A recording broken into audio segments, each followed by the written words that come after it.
Hello folks, and welcome to Tippcast with myself, Shane Stapleton, with the head of sport, Nenagh Guardian, Shane Brophy and Paul Carroll of Tip FM. Men, how are things going on? You well? Oh, good now. Just back from Lough there. We have all our swims done this morning. We have. Yeah, just you're trying to get ready for the championship again, get the recovery in, get ready for the second round with Laura, aren't you? Sure. The Olympics in 4 years' time, sure. Swimming country. Oh, you're gearing up for that now, are you? Oh, sure, Jesus, I'm addicted Daniel now. Whiffen was unreal, wasn't he? Yeah. Sure, Jesus, I tell you, if they can swim in stinky water in Paris, God, we'd be well prepared for that here, wouldn't we? Paul, if you jumped into a 50-metre swimming pool, you're so tall that straight away you'd be near the end. Be some sort of advantage, yeah. The fitness might catch me. That's brilliant. Like, Jesus, fair play to him. Like, so I know some people would be put off by his bravado, but in fairness, he talks the talk. Like, and like I'd say, a lot of it is just an act to get him tuned in. Like, but Jesus, like he's fantastic. That the last 100 meters when he came from half a length down to half a length up was something else. It was brilliant to watch. There was some amount of GAA on over the weekend, huge amount of games in Tip GAA, obviously, which we'll be focused on mainly. We might even touch on the All-Ireland football final later on, which I had the pleasure of attending. But the best place, I suppose, to start in the hurling is a couple of years ago, county champions Kilruane. This is in the first group in the Tipperary Championship. They kind of had a bit of goal fever against Drom-Inch, didn't they, Shane? Yeah, at 4-20 to 1-25, I suppose. Yeah, I think there was 3 games Saturday evening. This is the one I caught most of.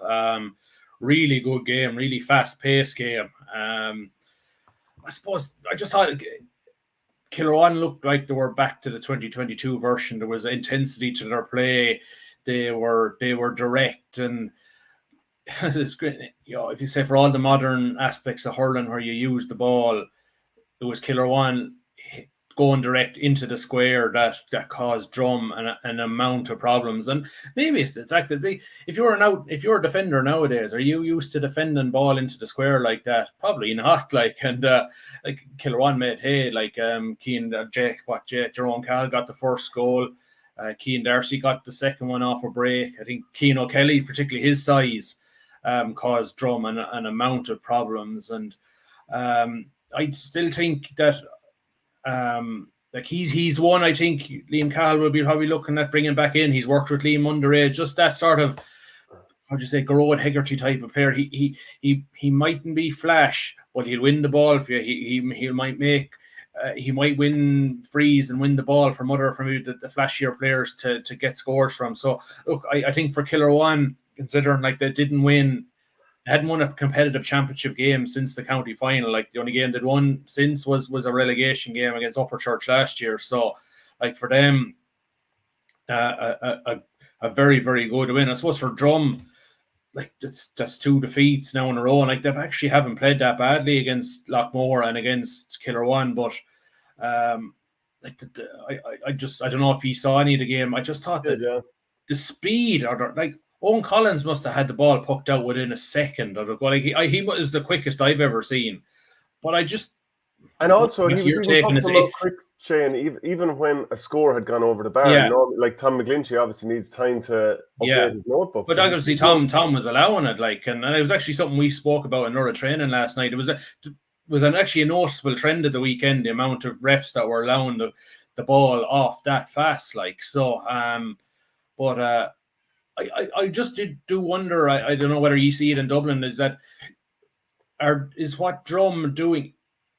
Does it take an impact off you in the second half, and that you're going at such a pace that eventually you're drained toward, like in the middle of the second half, your energy levels was like they were trying to keep that tempo so high for so long.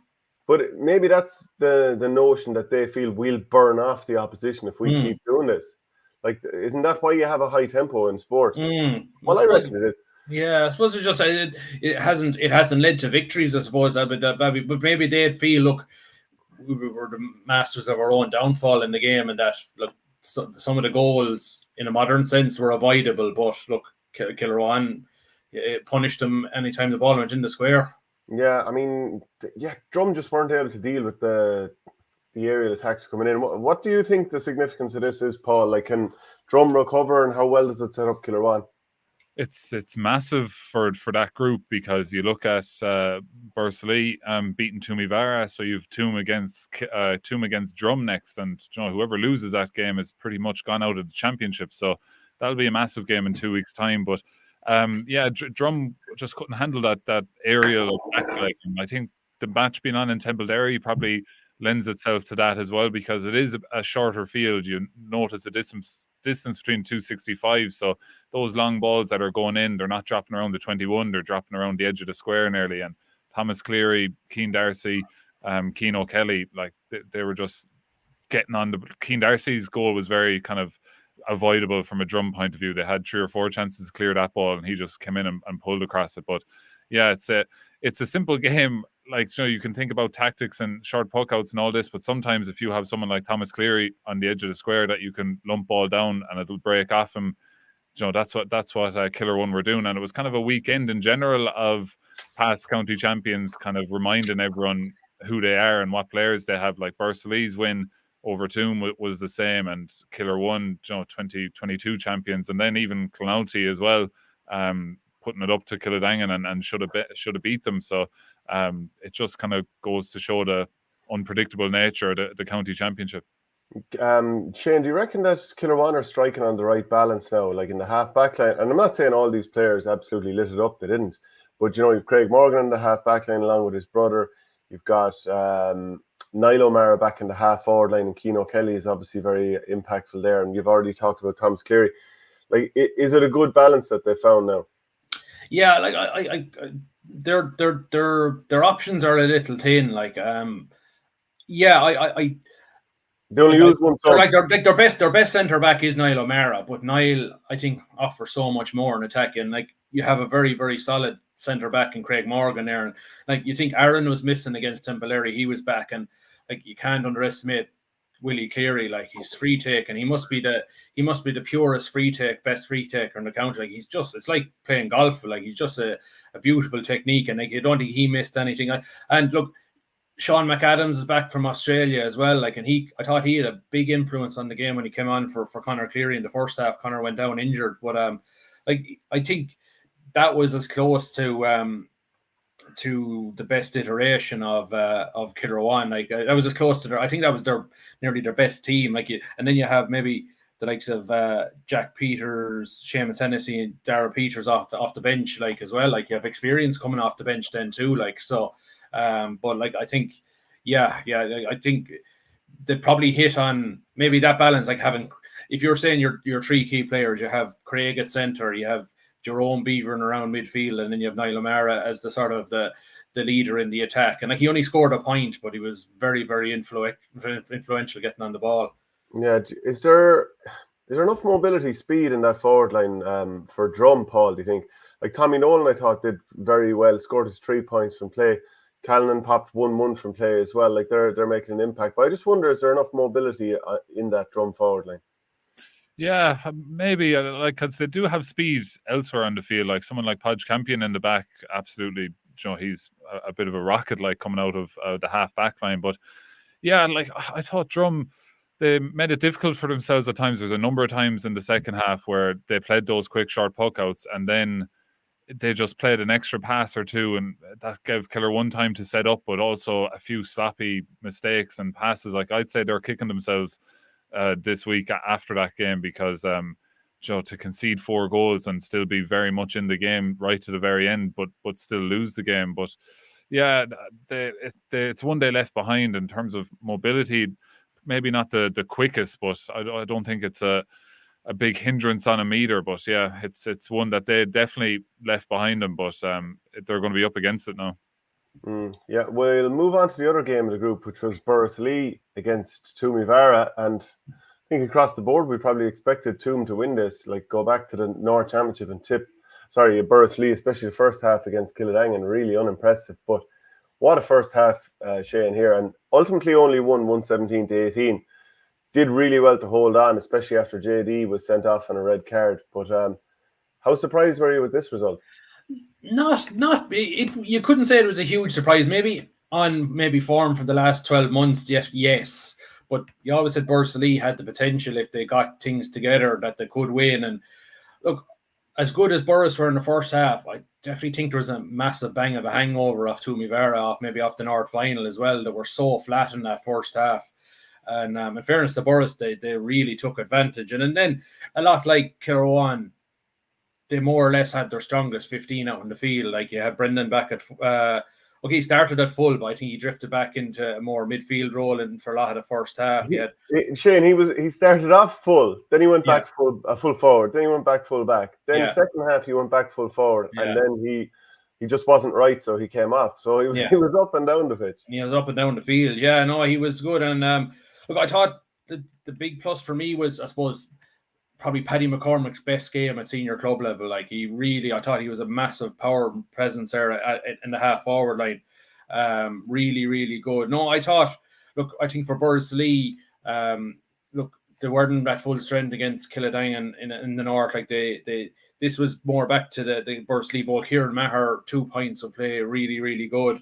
I suppose that was without Conor Kenny lightened up. I think he was held scoreless, which you rarely see happening. And I suppose the only blot for Borris-Ileigh would be like James Devaney's red card later on. Like he's going to miss the Kilruane game now. Like that's going to be a bit of a blow. Like so, but look overall for you, let's say Borris-Ileigh very, very high. Like that. This is it was a real old nuggety. Like it was probably one of the lowest scoring games of the weekend. I think for the purists they liked this one because it was really competitive. But then if you were to be worried on the Borris-Ileigh side, they only scored 4 points in the second half, and like 2 of them came in really late on, just to seal the game, because like they were hanging on, and like Toom had some great goal chances. Like Toom could have easily won that game. Like they really came motoring, but just 9 points down at half time, it was just too big a margin to come back from.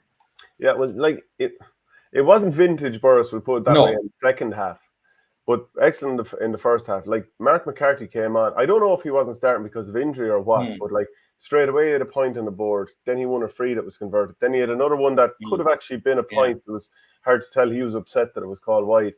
He also had a goal chance that narrowly went wide. So I'm not sure why he wasn't started. He didn't have a great North final. So they had made a lot of changes. Adam Hall came in. They rejigged. I think Kevin McCarthy played more out in the half forward line in this game. He was still full forward for a nice bit of it as well. Yeah. I know you said before the game that you weren't sure about him playing there, and I was feeling the same watching. But like as much as Borris were under awful pressure in the second half, I would say so Conor Kenny went off injured. Brendan Maher went off injured, and I don't know if Conor is going to be back for the next game as well. So you're playing into the wind in the second half, and you're going long on. Well, basically, you don't have your target, and Jerry Kelly's not there either. Yeah. So I thought they did very well, and Eddie Ryan did particularly well, winning a free and popping it over at the end to help see Borris-Ileigh over the line. Paul, what do you think? The start, I'd say, as Shane was saying, like Toom were just slow to get out of the blocks, and hangover from the North final, and I couldn't believe it because there was 3 games on at that time, so I was flicking over and back between that and the Kilruane game. But sure, what was it, 1-7 to a point at one stage, and like I'd say that's what Toom are looking at now, that they probably had the rest of the game, very much 50-50, if not in Toom's favor. But that opening 10 minutes, like you can't have it. Like it was the same in the Roscrea Moycarkey game. It was over after 10 minutes. Like so, like Toom will have to pick themselves up now, because as I was saying, like this Toom Drum match is just going to be massive. Like they're both teams on the back foot, 2 defeats in a row, have to win to stay in the championship. But that's a massive win for Borris-Ileigh, and there's an awful lot of experienced lads in there. Won the county before. And they'll be fancying a go at this Kilruane team now to book a place in the quarterfinal. So that group is really set up lovely now after this weekend. I just think the interesting thing for Toom the next day is, do they go all in? And it's not just Mark McCarthy starting. I think like they've used Jake Hackett. Like he's only 18 off the bench, but like Jake Hackett has come on in every game. And I know a lot of Darren McCarthy is probably the big name, underage name in Toom, but there's a lot of people in Toom think that Jake Hackett is as good in terms of a talent that's coming through, and like he hit 2 sweet points coming off, and like he just maybe would add a bit of legs around that middle third as well. Like so, be interesting to see whether Toom go all in and try and go with maybe the likes of Hackett from the start. I suppose that if they don't win, they're under serious pressure, because I suppose if they don't win and Borris-Ileigh beat Kilruane, they're out. Like, so, like, you have to. I think Borris-Ileigh Kilruane is actually, that match will have been played on Friday week. Is already, so Toom will know, and Drom will know exactly what they have to do the following day when it comes to it. And Kilruane also will be up against the Borris-Ileigh team that won't have James Devaney. Yeah. Most likely won't have Conor Kenny. I'm not entirely sure, the situation with Brendan, if he'd be okay. So, but one thing I would say that I thought was excellent about the Borris performance in the first half in particular is they were going out to be really physical. And I don't mean dirty. Obviously, JD was sent off in a straight red for a shoulder into the chest, but the approach was really, really physical. Like, Colin Boyle was getting into hits, John McGrath, another lad in the full back line, Ray McCormick, he marked Darren McCarthy very well.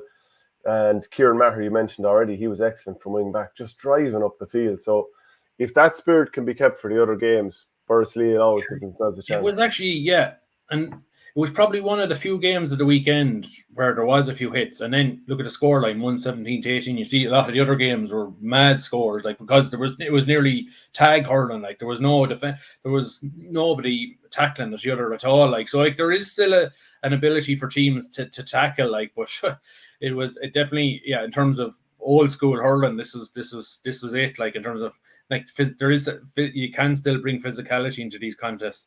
Yeah, Paul, you talked about jumping between the Moycarkey-Borris game, and so Moycarkey were against Roscrea. That finished 3-24 to Moycarkey, 4-12 to Roscrea. So was this tag hurling as Shane describes it? Yeah, this I had an awful run of it at 7:15 on watching the 3 games, because I was watching the Kilruane game and there was an injury there, so the play stopped. So I turned over to the Toom-Borris-Ileigh game, and then I think Jake Ryan went down injured for Toom.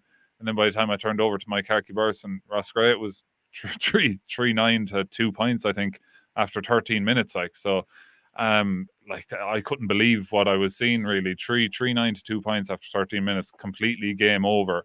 And, it felt like nearly the rest of the game was just played out at that stage.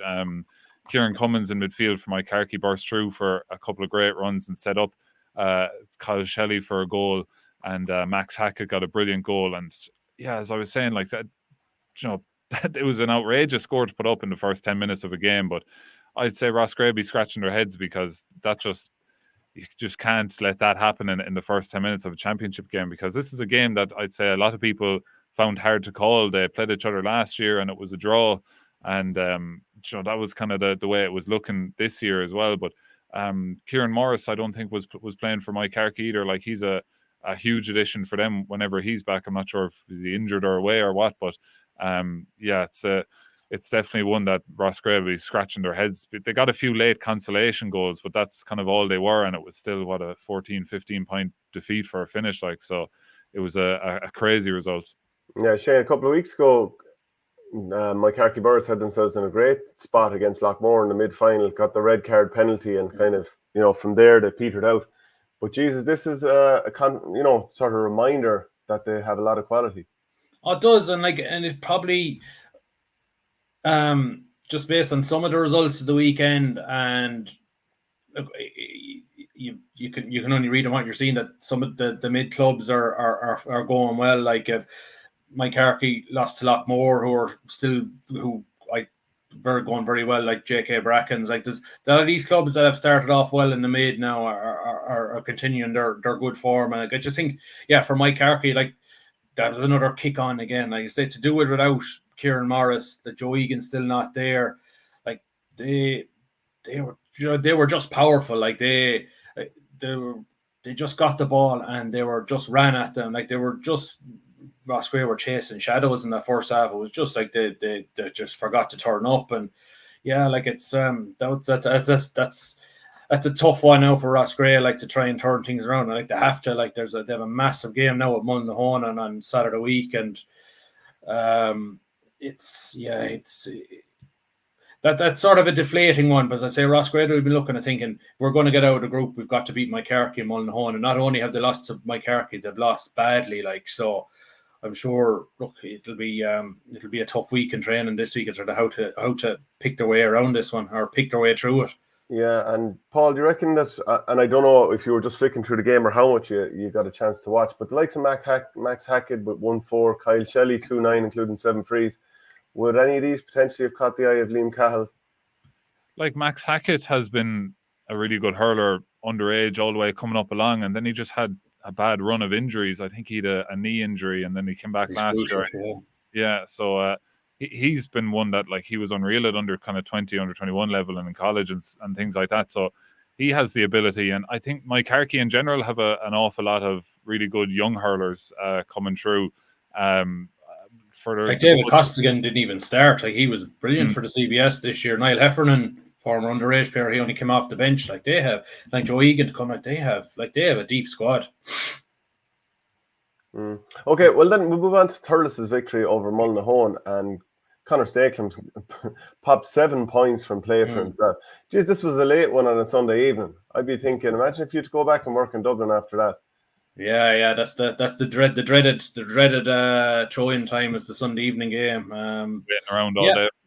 It's a killer. Like I know. Look, I think the result is probably what we expected. Early on, it was going score for score. Mullinahone were going well, but that second quarter where Thurles pulled clear, like that was decisive. And I think Thurles went up to 13 points of a lead at one stage. And fairness to Mullinahone, they're still plugging away. And like, you never know what a group could come down to score difference. Like Mullinahone getting the margin back down to 7 might be very important for them down the line. And you just wonder for Mullinahone if they had Conor Whelan and Mikey O'Shea, I think they could have pushed. I just don't know. They just didn't have enough on the day. Like they needed everybody to try and win that game. And look, I think there'd be a lot of aspects of the performance to be pretty happy with. As far as I was just looking at, I don't think they're available for round 2. I think their 60-day clearance doesn't end until after round 2. So look, but like I just from what we've seen from Roscrea, like you think you give Mullinahone every chance of beating them even without Whelan and O'Shea. Like, but like Sam Rowan, I thought was lively. Sean Curran again, 3 points to play, very good. Jack Shelley, the player manager, I think he's such an effective player, like in and centre forward. But they go to Thurles, like that. This was their first competitive win the whole year. They won no league game, lost the first round of the mid. I'd say, look, they'd be a sufficient performance for Thurles. I don't think they were getting too excited, but like that 7 points from play from Conor Stapleton, I suppose was the really standout one for them. Yeah, what do you think, Paul? I think like Mullinahone, what was it, 7 points for a finish, but they hit some terrible wides in the first half, and then towards the very end they had a big goal chance when it was 7 point game. I think it was a Conor O'Brien and it just hit the post, and that would have brought it back to 4 with about 5 minutes to go. So I think Thurles will probably be, they won't be too happy walking out of Cashel. I'd say I know they'll be happy with the win, but they'll need better performances than that as the season goes on. But I'd say Mullinahone will actually take a lot from it because, as Shane was saying, missing Conor Whelan and Mikey O'Shea is massive for them, but they hung in there. That game could have been a 25-point loss at one stage if it kept going the way it was going when they were 10, 11, 12 points down. But they brought it back, and then on another day, like that goal goes in, you don't know what could have happened, especially with the way the weekend had gone. But yeah, Conor Stapleton was definitely the standout for Thurles, 7 points from play.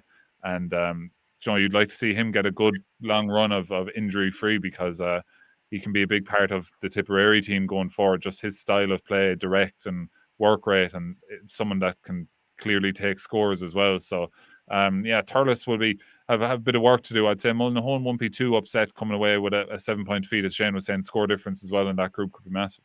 Yeah, Shane, we'll move on to your group there, Group 3. And your Laura against Loughmore finished 421 to 117. So bit of a gulf at the end, was it? Like, how did the game play out? And are you happy with how Laura went?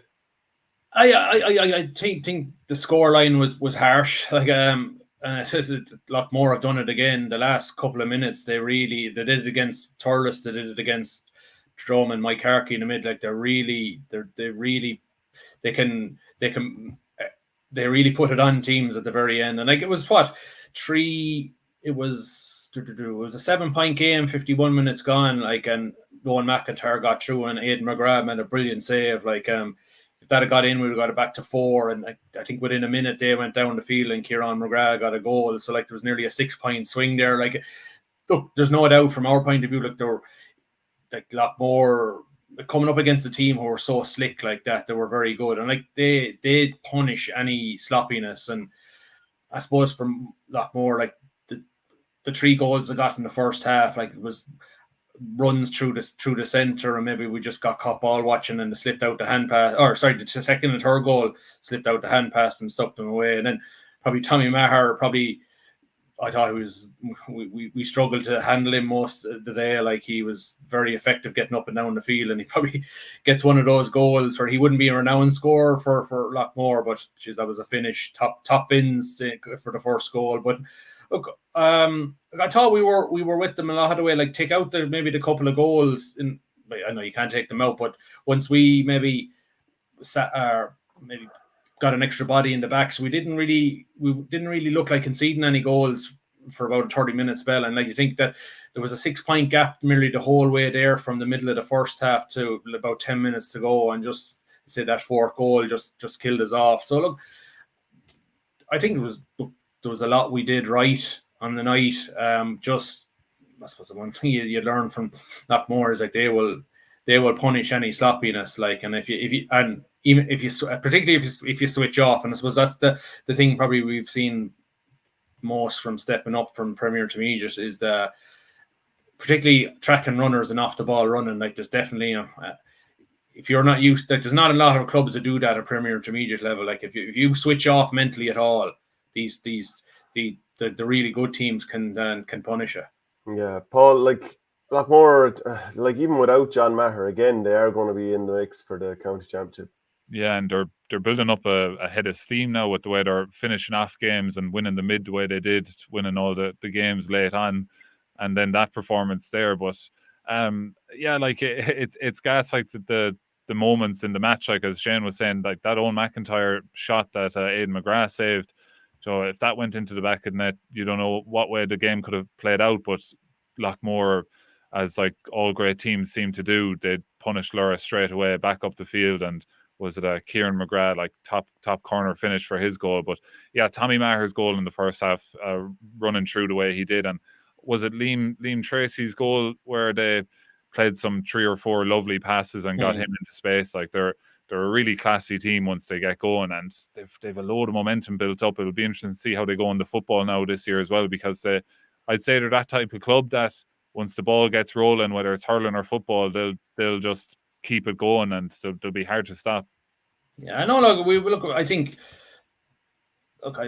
We had I wouldn't say a bit of fear, but like when we knew we couldn't select Bonner Maher for the game, we said, God, that's a big loss. Like, and I do think if his presence maybe at the edge of the square, it might have created a bit more space around the middle. Like maybe Brian McGrath would have had to sit back a bit more, and we could have maybe picked up. Because like I thought Loughmore were very, very good at crowding that middle third. Like, and even like the couple of goal chances, and we had a few more half chances for goals in the first half where we got in around the 21, but Loughmore were so good at flooding that area with numbers. When the ball got in there, you wouldn't get room to swing a cat. And like I thought Owen McIntyre's finish for his first goal was very good. The way he just batted it by Aidan McCormack was he.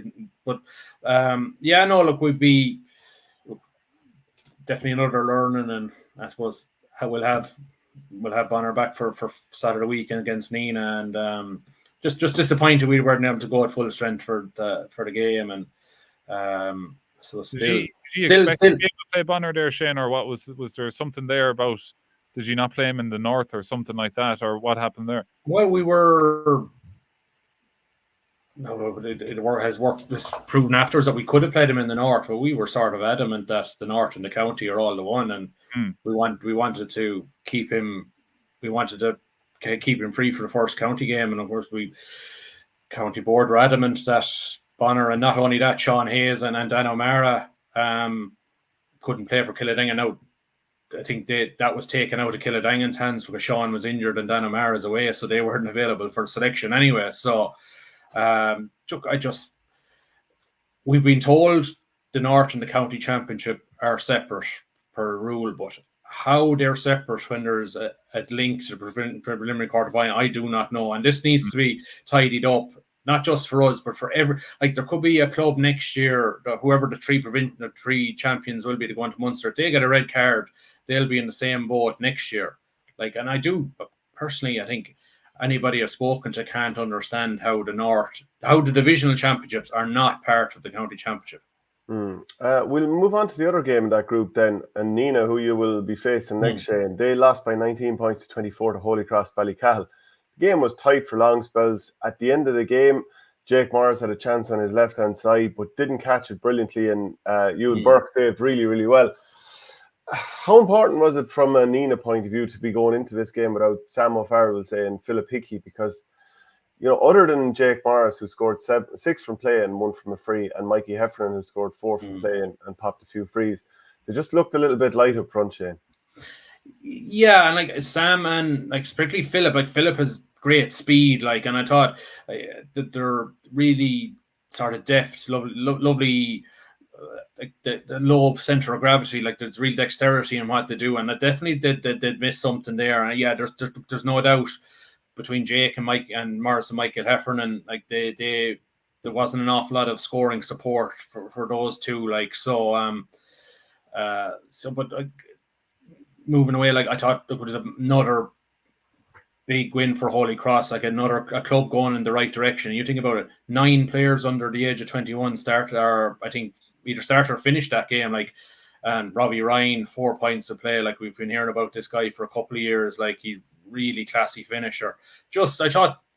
And Shane, throw in next year, you're going to have maybe, or the next couple of years, Tiernan Ryan and Cathal O'Reilly from the minor team. Yeah, I like that. They've been probably we've all be watching Holycross at underage level the last few years. Like, they're really doing outstanding work, like, and bringing through minor and under 19 teams. Like, they're winning, getting to county finals regularly. Like, so I just thought from kicking on from last year, where they'd be disappointed the way they lost to Brackens in the mid, and maybe they were looking at maybe they didn't select their team properly. Robbie Ryan didn't start that night and stuff. But look, it wasn't just him. I thought Ty Gould, another young lad, who was very, very good. Jesus, like, he linked the play up brilliantly. And like, you think Jimmy Lahart couldn't even start that game? Like, they have, like Moycarkey, they have depth coming off the bench now. Like, they lost 3 players to injury, and they brought on 3 lads as good. And just a shout out, maybe, I thought their cornerback Jimmy Ryan was outstanding. Like, really, really good. Like, so like their Brian O'Mara as well. Like,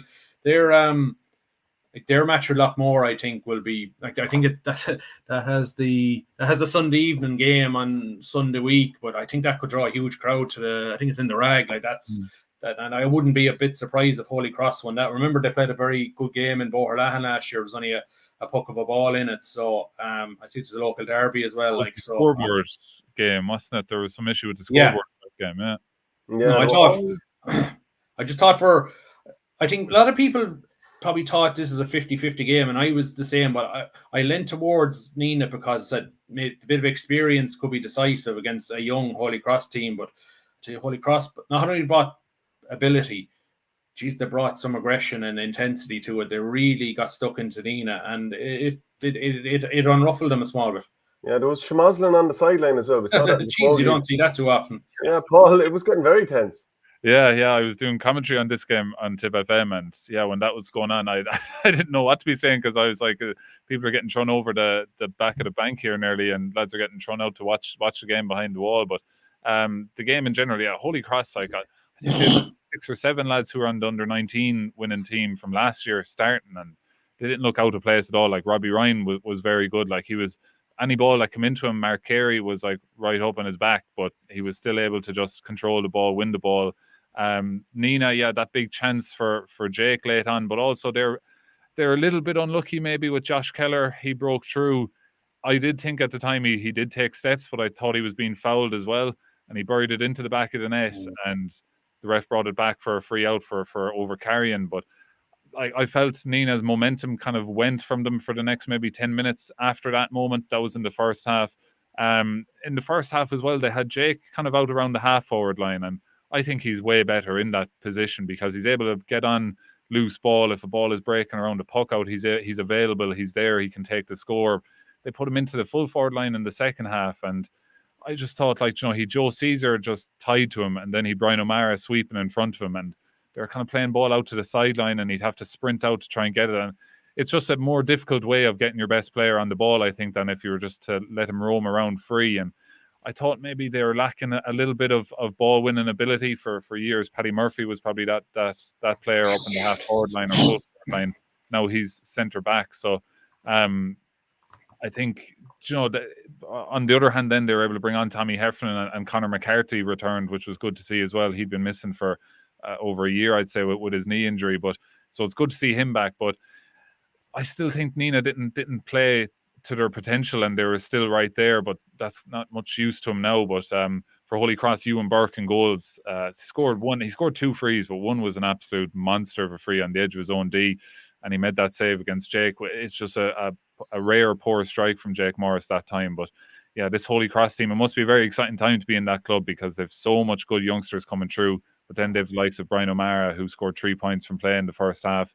Carl Barrett, I think he scored 2 points. He wasn't as effective as he usually is, but he was still there. And then Dara Woods is just a pure marksman, like dead ball kind of specialist. So they have a really tidy team coming together in Holycross.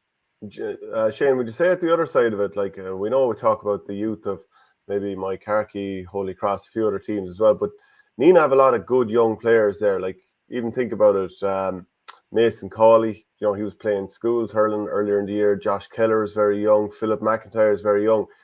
So there's more to come from these lads. So maybe, and I know Holycross could say the same thing, but you won't always show the consistency within a game when you have so many young lads.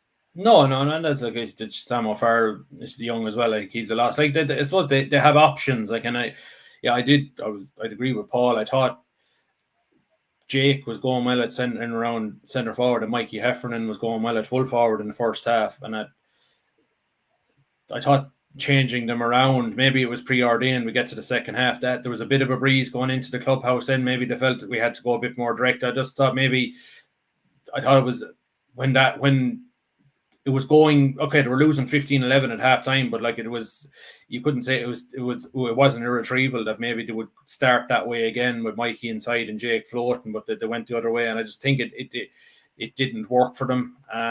It didn't. I think both of them sort of, I wouldn't say faded out of the game, but they weren't as impactful as they were in the opening half. So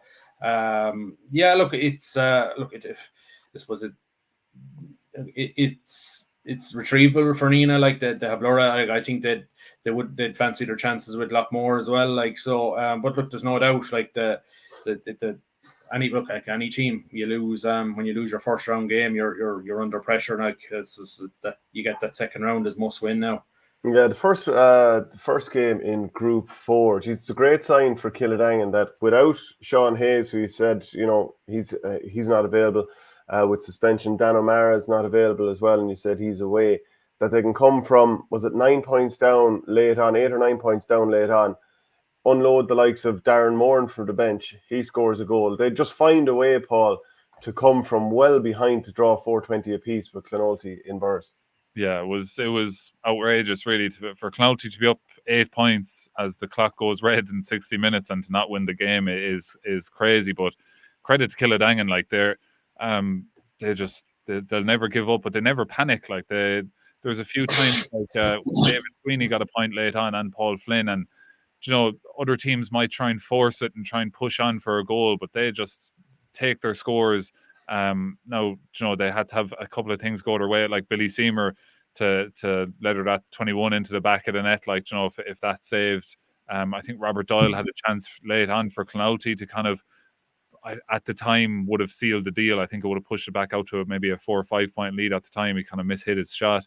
But yeah, the goal at the end, like Darren Moran to push up to where he was to get on the end of it, was unreal. But Clonoulty, like 4 second half goals, 8 points up, with time up, like they'll be sick, I'd say. But it's kind of a reminder, because no one really knew what to expect from Clonoulty, because they hadn't played in a West Championship and hadn't played since the start of May. But like, they've some unreal hurlers all over the field. Like, they'll definitely be thereabouts. And I'm not sure if they have Brackens next. I think they have Brackens. Yeah, next. the Brackens next. Yeah, that's going to be a massive game, and Brackens will be flying in. But for Kiladangan, I'd say it's kind of not maybe a get out of jail card kind of thing, but like maybe coming off the North final, did they take their eye off the ball a little bit, or you could say that, but I'd say they'll take huge momentum with how they finished that game, and that will give them confidence that, look, we weren't at our best, but we're always in the game, and that could stand them further down the championship. But yeah,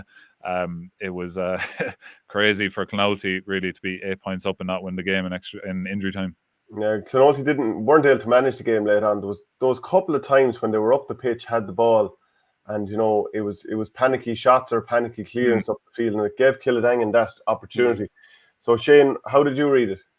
Yeah, it was like what would you say? It was a 2-8 to 13 points at half time. So like you obviously Clonoulty's power in the forwards and definitely unnerved the Kiladangan backs. And like you said, the 4 goals. It's a long time since I've seen the Kiladangan defense as exposed as that, and it was just kind of a streaky game. Like I think Kiladangan went. I think after the first Clonoulty goal, Kiladangan were 6 or 7 down, and then they reeled off about 6 points in a row, got level or got back ahead, and then conceded another couple of goals. And it was just the high score nature. Even when it got to 60 minutes and there was 4 minutes injury time, I said I wouldn't rule out Kiladangan here if they get a goal, like, because they do play to the end. They're very athletic. They're very powerful running, coming from the half back line, like, and then like I suppose they got that 21-yard free. And I suppose like anytime you score a 21-yard free, it just gives you a bit of life. And like, you had 4 points down with 2 minutes to go. David Sweeney did the right thing, knocked the ball over, get it back to 3, and then look, gives you a chance. And like Darren Moore, and the most unlikely of like predominantly a back man all his life, has played in the forwards a small bit. Lovely finish, like very composed finish when the ball broke around the square. Like, so look, just when things are going for you, they're going for you at the moment for Kiladangan. They're like in the North final, they just find a way to get results at the moment. I suppose the worry for them is you can't keep riding that streak. Sometime it's going to go. Like, they'll be hoping like, okay, we've got to tighten things up at the back. We've got to be a bit more forceful in attack. Like the Sean Hayes will be back some part of the championship. I'm not sure whether he'll be back for their next game against Temple-Derry, but I think Owen Sharkey is back from abroad. Like they've got like Shane Gleeson, I thought has come on a bit. He's a lot this year, so he's added another option. So look, if I was Clonoulty, I wouldn't be too down. Like, I thought for a lot of the game they hurled very well, just didn't close it out well. So look, I think I thought it was a very, very entertaining game, good quality match now. Yeah, Shane, there's a question here. Do Clonoulty have a preliminary quarter-final, given that there was no Senior West Championship? No. And rightly so. Yeah, no, you have to win a championship. You don't automatically go as West champions just because there's nobody else in it. I think that's why the West board tried to create some sort of a West final between Clonoulty and the rest of the rest, like, and it didn't ultimately happen, like, so. So the other game in that group, JK Brackens 626, Temple-Derry 320. Like, it's a bonkers scoreline yet again, Paul. Yeah, like, and they were both on in Borris-Ileigh. So if you were in Borris-Ileigh on Saturday, you would have saw about 17 goals in the 2 games. But yeah, this game was strange. Like, it was the second half was nearly kind of challenge game-esque, how open it was, and just the whole feel of it. But 626 is outrageous. Like, I kind of, going into that game, I kind of fancied Temple-Derry just because how they were going, and would have given them a great chance. And if you told me they'd score 320, I'd be like, geez, they'd surely win this game. But 626 to be conceding is crazy. And no Andrew Ormond for Brackens either. No Andrew Ormond. I think he's like, he should be all right for the next day if they kind of needed him. He would have played in that game. He was kind of ready to go off the bench, as far as I know. But they obviously clearly didn't need him. So that's huge now for them. But for Temple-Derry, you know, that was the game in the group they were probably targeting. If you're looking at seedings and things like that, like Kiladangan and Clonoulty, to come for them, it's going to be difficult. Like, but Sean Ryan, you can't kind of talk about this game without talking about the 2 goals he got, like, and the form he's on. I think he got 2-5 or 2-6. One goal as good as the other. One of them was a one-handed kind of finish. The other one was something I haven't seen too much from Sean Ryan, in terms of a huge leap into the air, catching the ball on the edge of the 14 and taking it on and finishing it. But he's someone that I've been a big fan of for the last couple of years. And like, after the start he had with Tipperary in that game in Cusack Park against Clare 2 years ago. He didn't get much of a run, I thought, this year. So I just think he's the perfect forward for Tipperary, because you can hit him in any ball. Like, you know, any sort of a dirty ball, he can win it off the ground. High ball, he can break it down for himself, or as we saw the other day, he can snap it out of the sky. So I think he's taken his game to a new level, and I'd be majorly shocked if he's not a big part of the Tip attack next year. I still think there's an inter-county player there. I know people have doubts about. I just remember that match against Galway in the league. Like, he was. I don't think he even scored in the match. God, he was so dangerous, and maybe he started to come under pressure. Remember the match up in Antrim where he fumbled, a lot of ball went and he just fumbled it and didn't stick. It was like a lad who was just hurling under pressure. And I just think if he gets one or two good games for Tip, I think he'll come alive. I really do. I still believe there's a player there that Tip could like, it's 23, 24, like he's still plenty of years on his side. But like, yeah, it's I suppose for Templederry, like, you think they was it 225 they conceded against Kiladangan, like, geez, like 626 against Brackens, and now they've Kiladangan next, like, so it'd be interesting to see what they do. Will they stay going all out attack or 15 on 15, or will they maybe bring back a sweeper or something and try and protect their goal? Because it's like, that's, yeah, the second half of that match was a hard watch. It was a real challenge match feel to it. Yeah, I'm going to go through some of the results in the Premier Intermediate, and now we can pick up one or two of the games. So Group 1, Carrick-Swan beat Upperchurch Drumban. It was 117 to 115. Ballina beat Silvermines by 2 points, 216 to 117. Gartnahoe saw off Cashel King Cormacs. That was 217 to 22. Thurles 27 points, Newport 214. Orland Douala 218, Clonakilty 16. Burgess 222, Killanall 219, and St. Mary's 120. Sean Tracy's 14 points. So up at the top, we thought Upperchurch would have a right good run here, but beaten straight away by Carrick-Swan, Shane.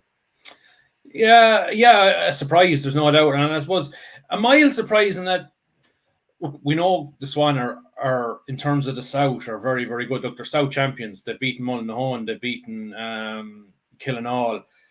But I suppose the only question we had with the Swan over the years is that they tend not to bring that South form into the county. And I suppose this was the big one. Could they do it? And look, they've taken out everyone's favourites for the championship. So Carrick-Swan, for me now, are definite championship contenders. Like, they've backed up they brought their South form with them. So, like, and look, I don't think it's a bad result for Upperchurch. I did think sometimes when you're listening to people saying you should be winning the championship and maybe doing it comfortably, you can maybe get into the lads' heads. Now they're grounded. They do have a preliminary quarter final in their back pocket, but now they have now the management really have their focus now. Like, they can't take anything for granted. Up against Silvermines next. I was at the Ballina Silvermines game. Played along expected lines. I didn't expect there to be too much in this game, and that's how it proved. 216 to 117.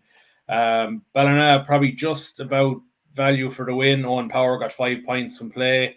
Very, very good job. When Stephen O'Brien went off, they lost a bit of presence in the forward line. You said they're going to struggle here. But I tell you, Michael Breen had a big last 10 minutes. He got an absolutely brilliant point with about 7 minutes to go, and you could from midfield, and it just galvanized the rest of the team. Like, so, and they pushed on and won. I suppose for the Mines, Jason Ford, 13 points again. Like his battle with he definitely had the better of Michael Breen in the opening half. That Breen was better in the second.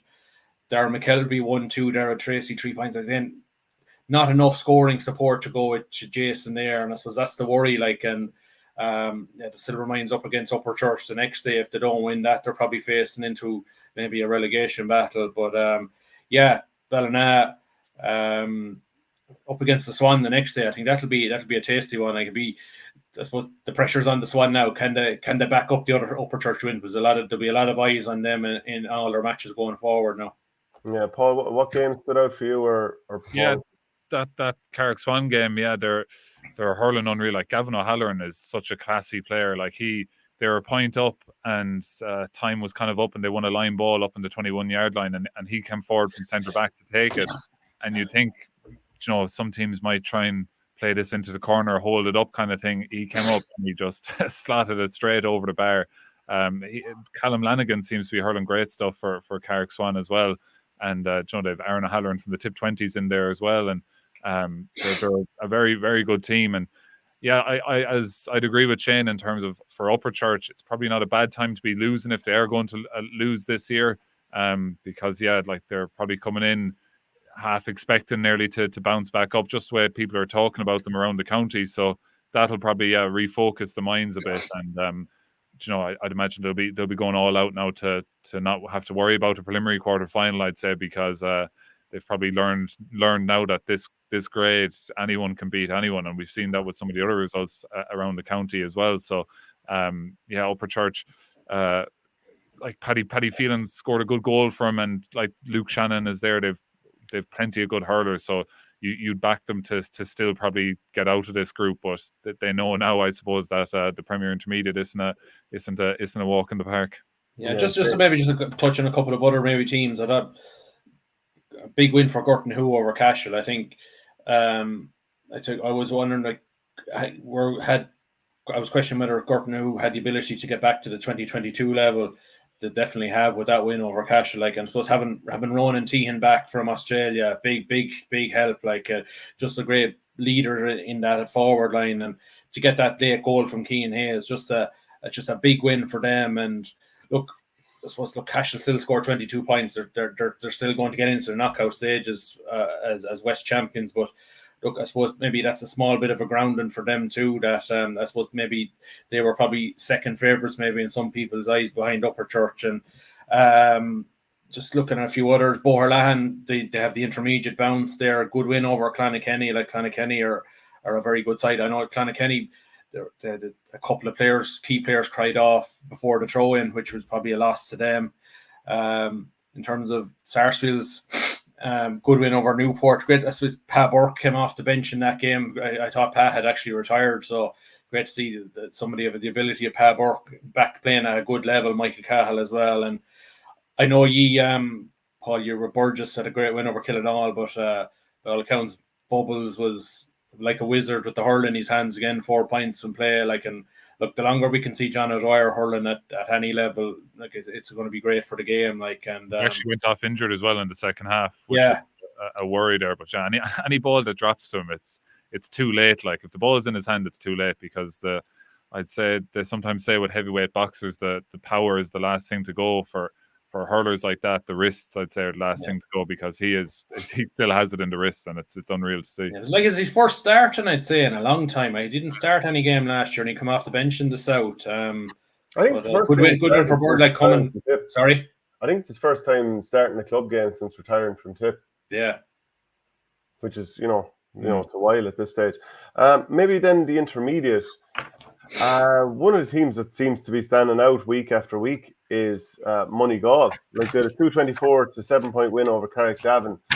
Shane, they're showing no sign of letting up, and this was without Joe Fogarty. Yeah, I suppose it was an expected win. Yeah, without Joe Fogarty, and I suppose Sean Kennelly stepped up, but again with a couple of goals. So they were expected to win. I think Golden probably are a lot of people's second favourites. That their expected win over Capo White as well. I suppose.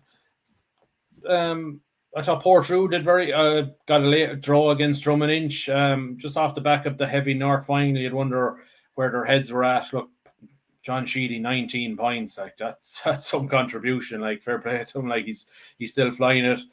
Kilsheelan got the win over Skeheenarinky. I think we're still waiting for Mark Yo to come back from America. I think when they put their best 15 on the field, that'll be an interesting one. And I think Borris-Ileigh will be wondering, how did we fall so far behind? And you score 3-6 in the last 15 minutes and come up a point short against Ballingarry. So, look, Borris-Ileigh will be thinking, if we could bring our last 15 minutes into the Skeheenarinky and Kilsheelan matches, maybe we might sneak second place. Probably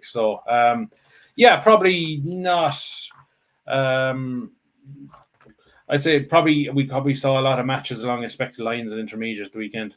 Yeah, Shane, Paul, anything else stand out for you there?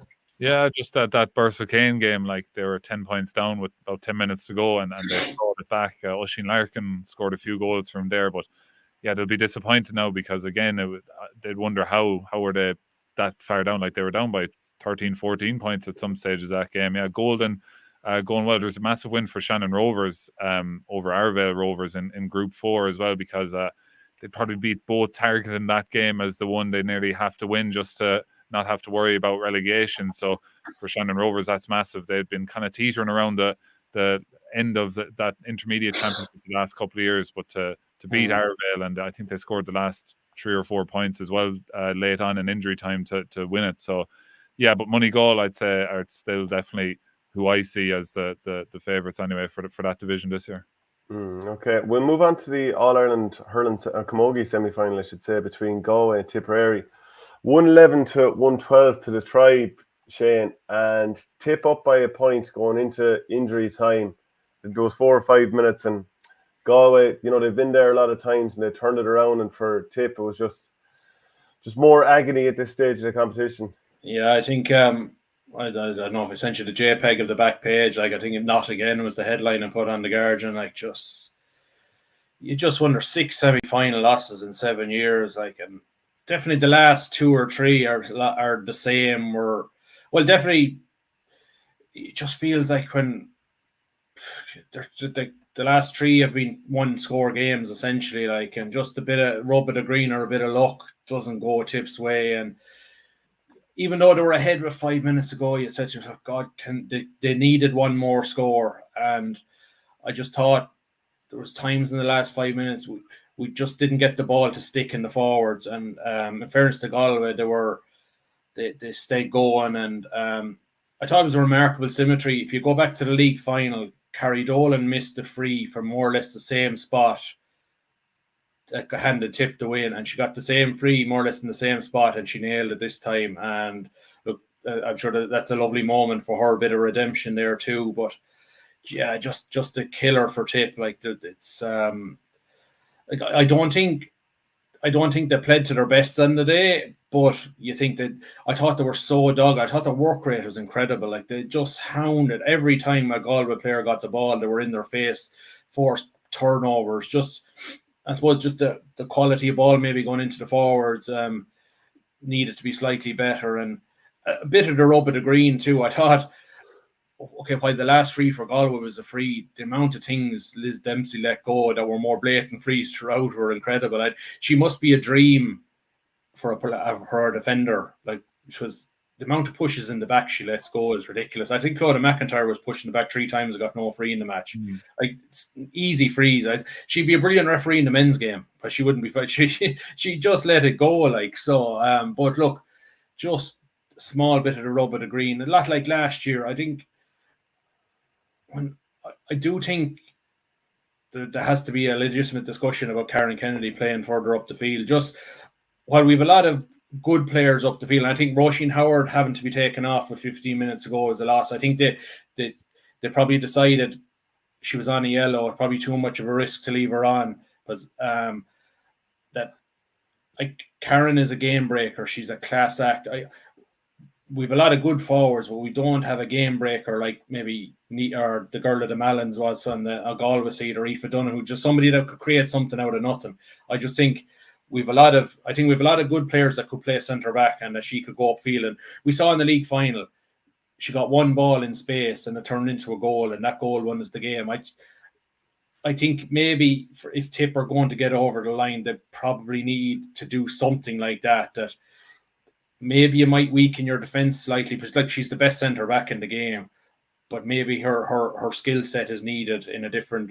At this time, her skill set is needed in a different role. Paul, did we leave the game behind us? I think so. Yeah, I agree with Shane there. I've been saying it for the whole year, really, that like Karen Kennedy centre forward or up the field, it immediately puts the other team on the back foot. Like, they have to deal with that because he's that good. Like, and as Shane said, we saw it in the league final. Like, it's just one ball into her. She's faster, better hurler, stronger, more athletic, than nearly any player she's going to come up against. So I just thought the role she was playing was a role like she was kind of sweeping at the edge of the D, and there's a number of other players on that team that could do that. So I just thought we had to push her up. And with that being said, like, they still should have probably won the game anyway. I thought we were maybe a couple of feet away from an iconic moment, if even over that sideline, because in Camogie, a sideline is worth 2 points. So down by a point, last puck of the game kind of thing, a sideline to go over the bar, and it just dropped around the edge of the square. And that was just added to the heartbreak, I suppose, of the whole thing. But yeah, another small thing, like, we didn't. Nobody planned for the free to come to our sideline to drop short. Like, it was like the Tip Galway match last year in Limerick, where when the ball, nobody from Tip stood in under it. Like, it's just a pity somebody didn't take command and say, if this drops short, I'm going to get there first. Yeah, and you'd have to mention Corinne Blair, I think, in this game. I thought she was unbelievable. Was she out in, was it Niamh Kilkenny or Aoife Donoghue in the first half? But then when Niamh Mallon started opening up, like, Niamh Mallon scored 2 points just before half time, and then she got the goal just after half time. And it was just kind of the quality of ball going in on her was making it very hard for Julianne Burke. But once Corinne Blair went back there, Niamh Mallon, her influence completely just kind of dropped in the game. Like, she was unreal. So I just thought that you could have Caoimhe Maher there at the edge of the D doing the sweeping, and you could push Karen up the field. But it's so devastating for those players, like, to lose 6 semi-finals in 7 years and not just even make it to Croke Park. But you'd hope now that Caught Devan particularly stays on. Getting married this year, missed out in the league, because when she came on, she's another person that the other team kind of nearly have to deal with. And she broke onto the first ball she'd gotten, was over the bar and that sort of thing. So it's still, I'd still have an awful lot of faith in this Tipperary team. As Dennis said, after that, the Tip minor team All-Ireland champions coming through, a lot of those girls are, like, really, really good, like Sarah Corcoran there. And I think she could slot in straight away. Like, she just looks so classy. Like, so. Yeah. Not putting too much pressure on her for younger, but, like, unlike maybe inter-county senior hurling and football, in Camogie, a really good 18-year-old can slot into a senior team pretty easy. Whereas, barry you're a Kyle Hayes, you're nearly a man coming out of minor. It's very, very hard to go in at adult level and I suppose be as impactful as you can be. Yeah, but she has the potential to do it. So I'm not putting too much credit, but she has the potential to do it. Like, so. Yeah, it was another game that got fairly tasty on the sideline, but sure, look, we'll move on from that. And we just finished off then. The All-Ireland football final was on, and it finished 13 points to Galway, 1-11 to Armagh. And, like, congratulations to Armagh. You win the way you win. Doesn't matter how you win. And on the sideline, you're not thinking about, was this entertaining or not? But Shane, I was in there, and I mean, it sums it up when at half-time of an All-Ireland final. And the start of the game, you're really excited because the atmosphere is unbelievable. And you spend half-time talking about rule changes. That just tells you how dreadful the game was. Yeah, I know. It was, look, take nothing away from Armagh. Look, they won the game. They won it playing on their terms, like, and playing 50. Like, it was their game plan. They put 15 behind the ball. If they were going to turn you over, they were going to turn you over in the counter-attack. And look, I suppose in fairness, but in fairness, when Armagh attacked, they put more pace into the attack, where Galway were a bit more cumbersome. They weren't prepared to take as many risks. And look, they managed it to a certain extent well in the first half to kick some great long-range scores. But then, like, I just felt so sorry for Damien Comer. What's an inside forward to do in the modern game? Like, people tell me David Clifford he didn't have a bad year. He had a bad year because you can't play the ball into him. Like, it's you're nearly as well off now play your best shooters in the half back line because like I think the inside forward is dead now at this stage, unless some of these rule changes come in, because the game plans and structures have really taken over, and like the excitement is going out of Gaelic football. And you see that, I remember that the humdrum of the throw in and the noise and everything, and the ball throws up, it breaks to a Galway player, and then you see all the 6 Armagh players who were in the the attacking half, can run back and get into their station. Galway more or less let them, and then we see it was more or less a game of backs and forwards the whole way through. You attack, we attack, which will try and break you down and stuff like that. I know Galway are getting an awful lot of criticism for maybe the shots they miss, but she's God, it's like, she's the word and good looks. Like, in fairness, Armagh put them under pressure. But it's like, was there like the only goal in the game, another fisted goal, which I bloody hate. Like, there's too many of them. Like, Armagh got a final in the semi-final and in the final without kicking the ball. Like, so, yeah, I think the FRC proposals, and I was just listening to Tommy Rooney on News Talk there yesterday. He was explaining that I think there was a trial game in Ennis a few weeks ago that the medium invited that, and seemingly the 3-man up thing and I suppose the attack and mark, where if you take a mark, you can continue, but the ref can call it back, or the advance or the advantage mark, I think, or whatever they're calling it. There is elements of this that's going to work. But I like the idea of the 3 players having to stay forward, but I don't know how you'd monitor that. Like, how do you stop? How do you keep track? I think there's a simple way to do that shit. It's that the 3 players on your team have to have an armband to stay in that half of the pitch. And if they're in the middle of tackling somebody who's coming out from the backs in the opposition team, tough stuff. You can't come out of that half. And then if someone else wants to play as an inside forward, swap the armband. I think that's the only clean way to do it. What's the penalty for it though? Like, if you have if one of those 3 drop back the field, it probably should be a free on the. Probably actually should be a penalty. If you want to really, really ridiculously enforce a rule, it should be a penalty. Like the cynical foul in both sports, it should be a penalty, and that stops it overnight. Overkill is the only way to actually apply a rule, Shane or Paul. Yeah. It's like a lot of the reason hurling is flavour of the month at the moment is that it's exciting. It's okay.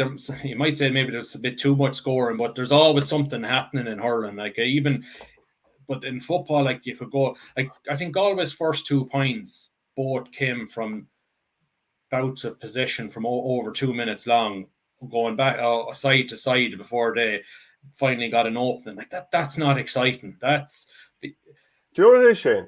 It's 2 teams who are playing football around the 45-yard line. Everyone else is marked completely, inside the 21. Yeah. Both teams are thinking about, we're not going to give up the D for shooting there. So they play the ball over and back. Like, so the fullback, Sean Fitzgerald, and Dylan McHugh, the wingback, are the ones, kicking the ball over and back. I mean, you'd be thinking, we're hoping to see Comer, Walsh, Conroy, whatever, kick the ball all day. And you have these lads who are defenders kicking the ball over and back. And then ultimately someone has a shot from a pocket like Paul Conroy. Fine, he's able to kick the ball from distance. Armagh shut that down maybe in the future or whatever. But it's just 2 teams playing over and back along the 45, hoping to work a chance at the edge of the D somewhere. And it's like they don't engage each other. And what it sums it up is that, and maybe I missed one, but I have only 1 yellow card for the entire game, Aaron McKay of Armagh, in the 70th minute. So to me, Paul, it just shows 2 teams that are fully, against the idea of engaging in any way, shape or form in a game of football, in a physical contest.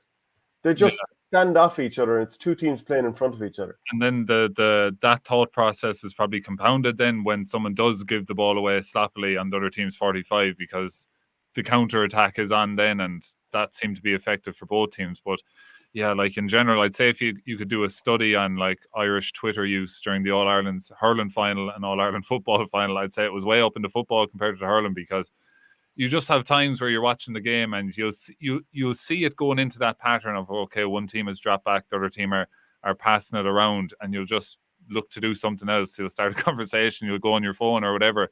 Whereas hurling, you can't do that. But like, yeah, I'd imagine the Jim Gavin, their committee, with those rule changes, I'd say watching that game probably compounded for them that, something has to be done. Because as you were saying as well, like, credit to our man, I was delighted for Kieran McGeeney. Like, that's a great story. 10 years being the manager and constantly maybe ridiculed and things like that for not winning anything. So that was a great story. But it's just kind of the game itself.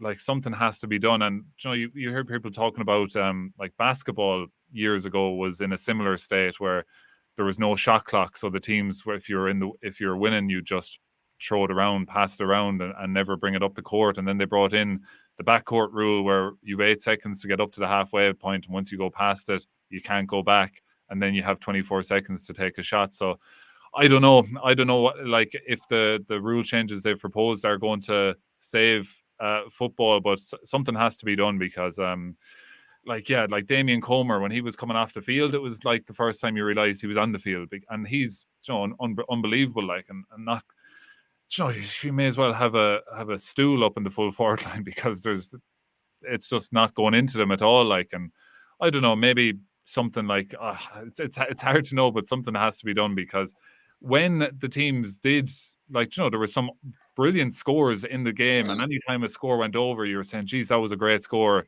if we only didn't have to wait 5 minutes before someone took a shot, like, you know, because there is good quality footballers there. It's not like these lads can't kick the ball. Now, I know there's probably a drop off in that quality around the field with more athletes than footballers maybe at times, but there were some brilliant scores in that game, but you just really had to work patiently watching it until you got to see something like that.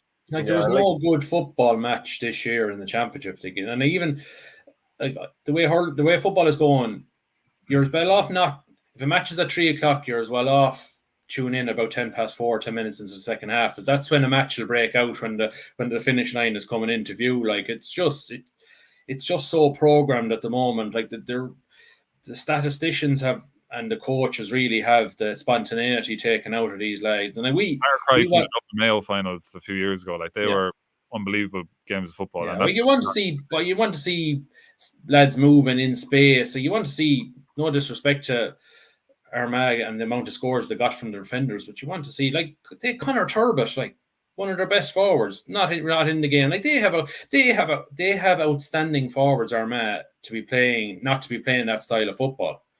Yeah, and then you're so used to, you know, I was thinking, will we hear to win just once from, you know, the Saw Doctors at the end? And, like, I mean, to win, like, you know, the way it was any given Sunday to talk about, you know, you're out there and that's living or whatever, you know, when you're involved in a massive game, you're giving it your all. And I was like, looking at that game, I was like, is this living? Is this kind of like dying with your boots on? And I know Galway pushed for their chances towards the end, but it's just like, God almighty, who even... And I really do like football, like, and I grew up preferring football to hurling, actually, for a few years. That changed, but it's like, is that living, Paul?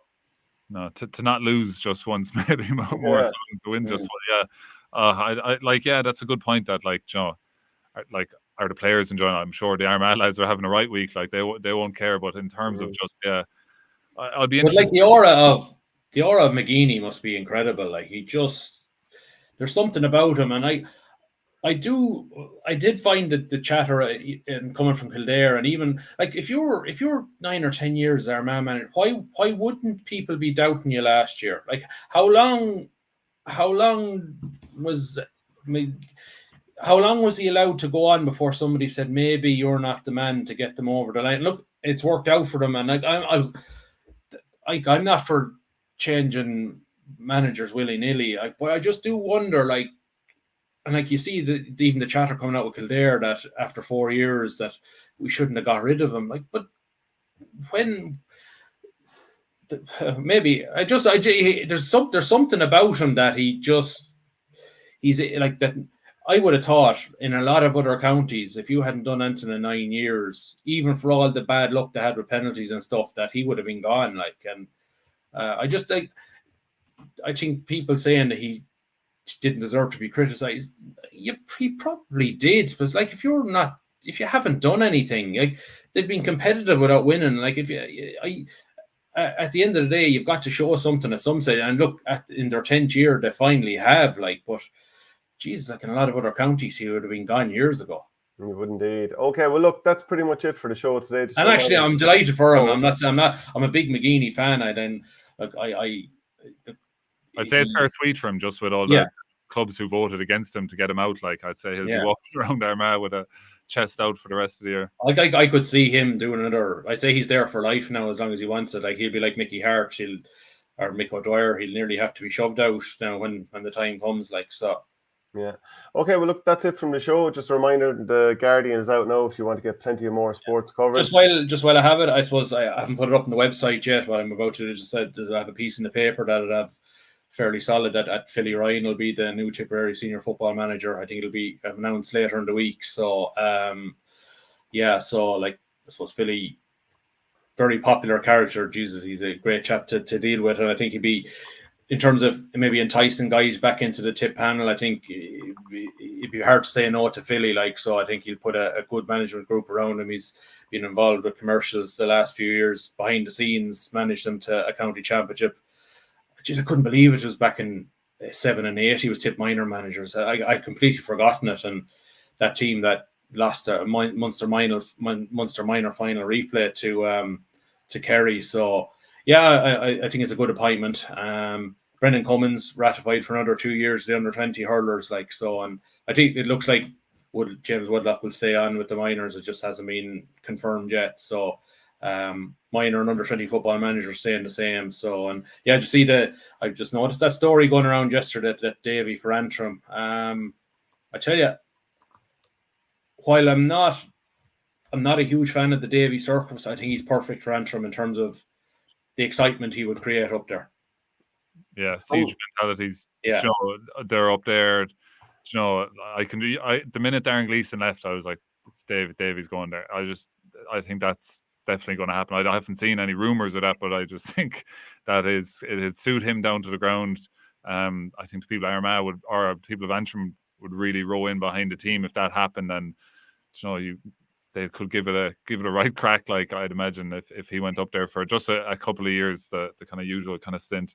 Just a 4-hour spin from 6 Mile Bridge to Corrigan Park or wherever. If Kieran if Kieran Donaghy can do it, I know I think he stays up overnights when he's up in Armagh. So look, I just think in terms of somebody that would generate a bit of excitement up there and maybe take Antrim to the next level. I don't know if there's players in Antrim maybe that maybe aren't committing to over the last few years. Like if just generate a bit of excitement, and I think it'd be a great appointment if that rumor proves to be true. Okay, that's it from the show this week. Thanks very much to Paul Carroll of Tip FM and Shane Brophy, and we'll be chatting again next week. Cheers. Bye.